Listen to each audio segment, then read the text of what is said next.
Hi guys, welcome back to the channel.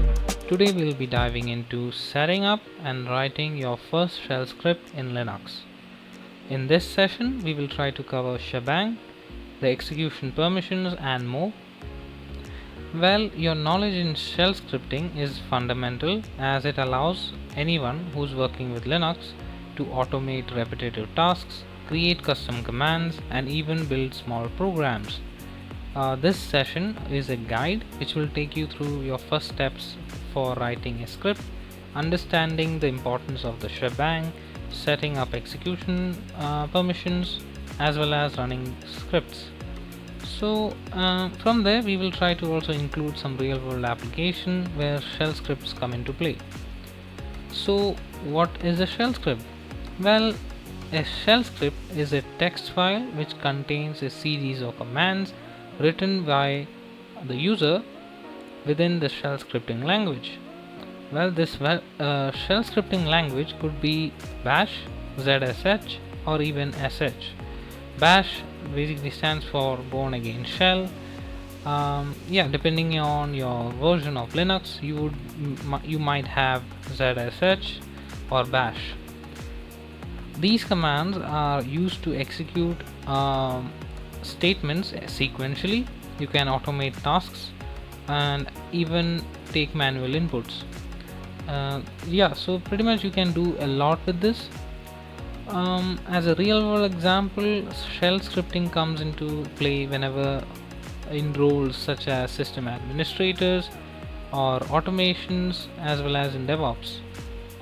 As a system administrator, one example would be using shell scripts to back up log files, or as a developer you might want to automate web development deployments with the help of this script. To understand shebang, I would be using vi and I will create a small script ending with the extension .sh. This .sh indicates that this is a file which is executable by the bash interpreter. So let's just create this file, and the first line of your script is always gonna be the shebang. So the shebang is used to basically tell the operating system which interpreter you would like to use to execute your script. So here, since we are writing things in bash, we would basically ask the operating system, we will basically say, hey, I want to basically import this bash interpreter into my shell script in order to execute the following statements or instructions. In this case, let's write something like hello world, and let's just save this. As you can see, my script file is differently highlighted, it's not green. This is because in Linux there is a requirement for the user to specify the executable permissions or privileges which need to be granted. For that you would be using chmod, and the easiest way to do this process is basically to write chmod a+x followed by script.sh. Before I do that, I would like to show you the privileges and the associated attributes. Once you type ls-l and press enter, you would see the full metadata associated, all the metadata which is associated with all of the files which are there within your present working directory. This is the first column, which basically shows the read, write and execute privileges for each of these files.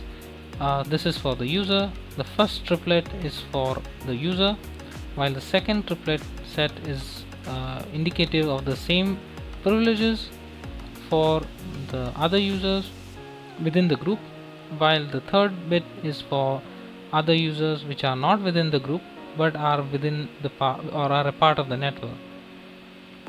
Second column is the links, the third is the users, fourth is the group.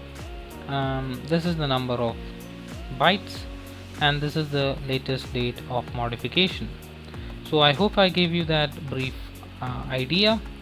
To go back to our point, in our case in script.sh, you can see that as a user I have read and write permissions, but I do not have execute privileges. As you can see, you can compare it with other files which are there within my own present working directory. Because of that difference, these files are basically highlighted as green. So in order to change that, we basically write chmod a+x script.sh. Once I hit enter and once I type ls, you can see that the script.sh has now been highlighted. And if you go into the attributes, you can clearly see that we have successfully provided the executable privileges to our essential script, and now we are good to go. Yeah, so within the script I have basically written the shebang, which is at the beginning, which basically tells Linux that hey, I want to use the bash shell, and this would be used to execute all the following statements within this script.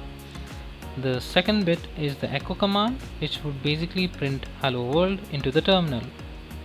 So let's try to execute this script, and you can see that we have successfully executed our first script.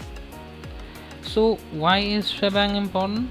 Well, if you do not include shebang, the script might not run correctly because the system would not know which interpreter to be used. Similarly, whenever you share such scripts, there is a enhanced ability to port. So like portability is ensured. You can basically specify bash to explicitly run it. Therefore this would ensure that across different systems bash would be called up and it would execute these statements. Obviously there are other alternative shebangs depending on your programming language. Let's go back to our script and I can show you some of those. So here is our bash shebang. For Python, if you are a Pythonista, you would basically be using something like this.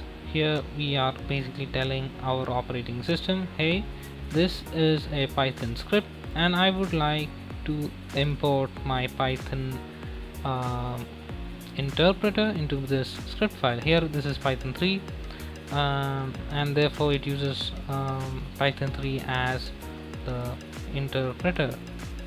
Let's just write that.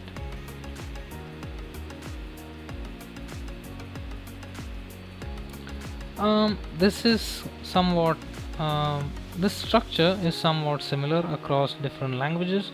Let's say if you are a Perl guy, you would basically be using something like this, where you basically tell to the operating system, hey, that this is the Perl script and I would like to import the Perl interpreter for the purposes of the script.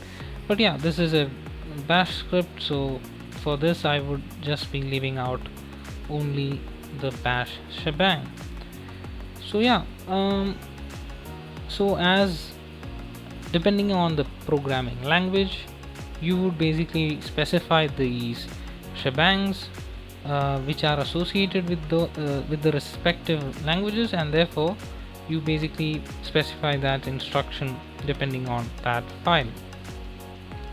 So yeah, so as of now we have basically created our first script. We basically went ahead and created our empty script file with vi.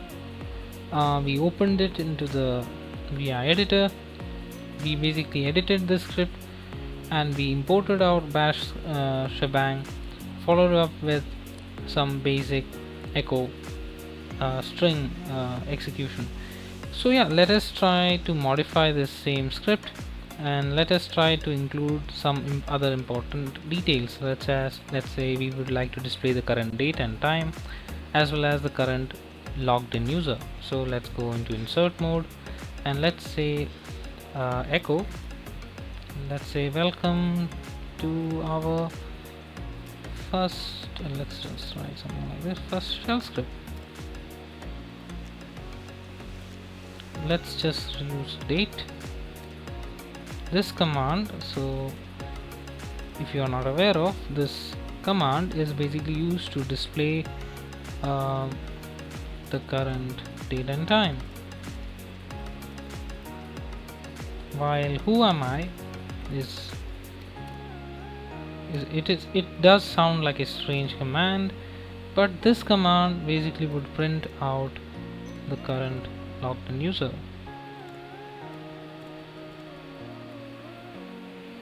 So yeah, and one more thing, any text data which is inserted after series of hash symbols are always gonna be ignored, and these structures are basically known as comments.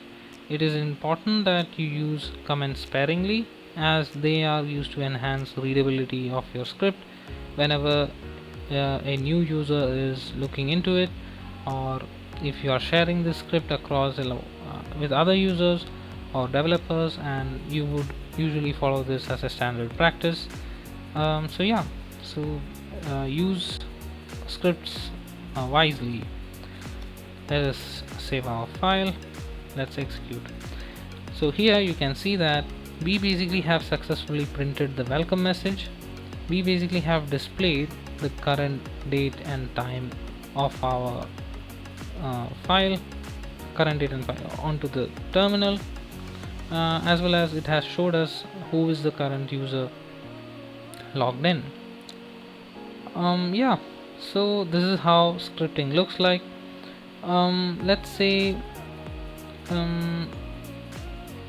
by default the scripts that we are using, sometimes you need to basically give this execution permission with the help of chmod, and you would always use ls-l to showcase these attributes to run by running this specific command. So let's say ls-l, and you want to basically check the attributes associated with specific files, let's say function.sh.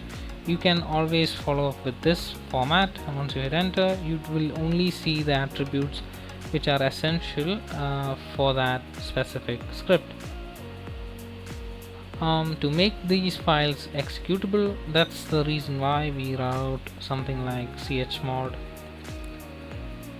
plus x or a plus x. In this case, a basically gives out the executable permissions to all members, which is the user, the group, as well as others, which is not usually the way we will do it. So let's try to remove these privileges by writing chmod a minus x followed by our script.sh, and once you type something like this and once you hit enter, you can see that we have removed the executable privileges for all users, groups, as well as others.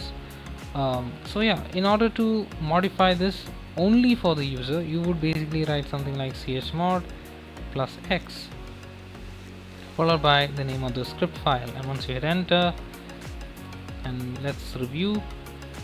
Oh yeah, so this has basically given all the privileges back again. So we would like to only give this specific privilege to our user. So for that you write u plus x followed by script.sh. Once you hit enter, you write ls-l script.sh.